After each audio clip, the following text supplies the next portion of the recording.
नमस्कार। कुंडली फलित में आप सबका स्वागत व अभिनंदन।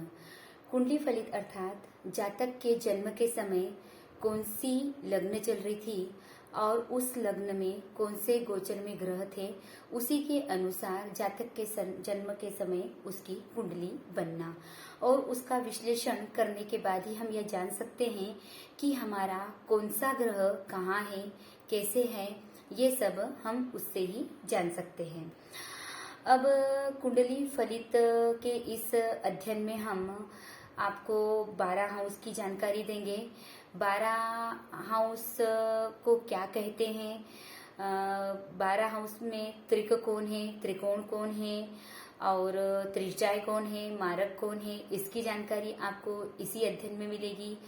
इसी के साथ 12 हाउस से जातक को क्या क्या मिलता है, इसकी जानकारी भी हमारे इसी अध्ययन में होगी। जैसे कि पहले भाव से या पहले हाउस से जातक को स्वास्थ्य, रंग, रूप की जानकारी मिलती है। तो इसे देखने के लिए एक एग्जाम्पल बताती हूँ कि मान लो जिस पहले हाउस का जो प्लैनेट है, क्योंकि ज्योतिष में हर प्लैनेट को 2 भाव का आधिपत्य सौंपा गया है, सिर्फ सूर्य और चंद्र को छोड़कर।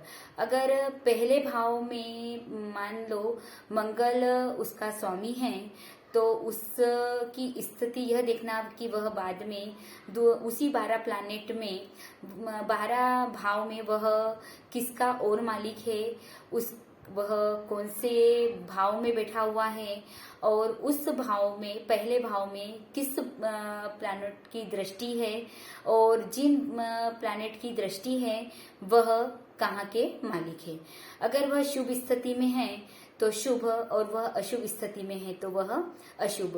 यह पूरी जानकारी, इसी तरह पूरे 12 भाव की जानकारी हमारे इसी कोर्स के अंतर्गत होगी।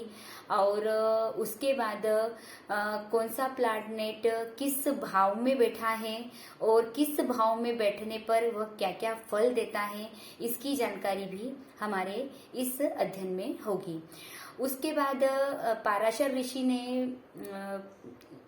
लघु पाराशरी के माध्यम से इस पूरे शास्त्र को एक श्लोक में पिरोया है।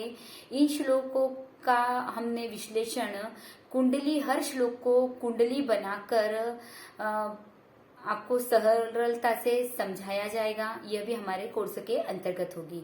उसके बाद इसमें जो 4 संबंध पाराशर ऋषि ने बताए हैं, उन संबंधों से किस भाव से किस का संबंध और कैसी दृष्टि, उन दृष्टि से किस योग का निर्माण होता है।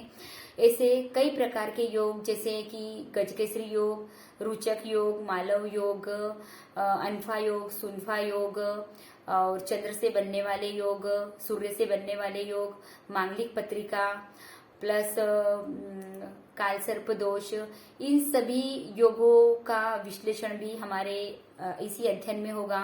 और इन योगों का क्या परिणाम हमारे जीवन पर पड़ता है और इसके निवारण के लिए क्या क्या उपाय किए जाते हैं, यह भी हमारे अध्ययन में शामिल किया जाएगा। साथ ही जो योग है वो कौन से ग्रह से हैं, उस ग्रह का शुभ है या अशुभ, उसको पावर देने के लिए कौन से मंत्र और जप का प्रयोग किया जाएगा, वह भी हमारे इस अध्ययन में शामिल होगा।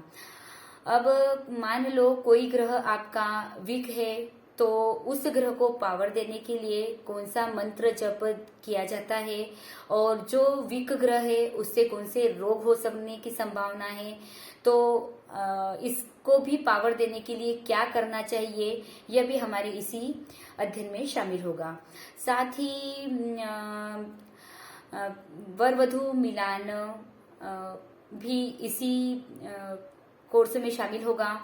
और साथ में हम ये भी बताएंगे कि योगों से आपके जीवन में क्या प्रभाव पड़ता है और ग्रह अगर शुभ है, अशुभ है, तो वो आपको उससे संबंधित कौन सा रत्न पहनना है, कौन सा रत्न नहीं पहनना है, कौन सी उंगली में धारण करना है, इन सब की जानकारी भी हमारे इस कोर्स में होगी।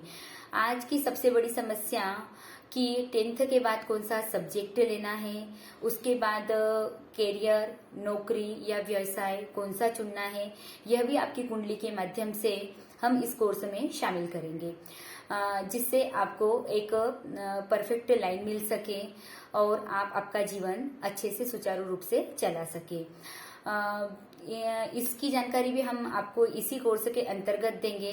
ऐसी कई जानकारियों के साथ कुंडली फलित लेकर हम आपके सामने रूबरू होंगे, इसी आशा के साथ।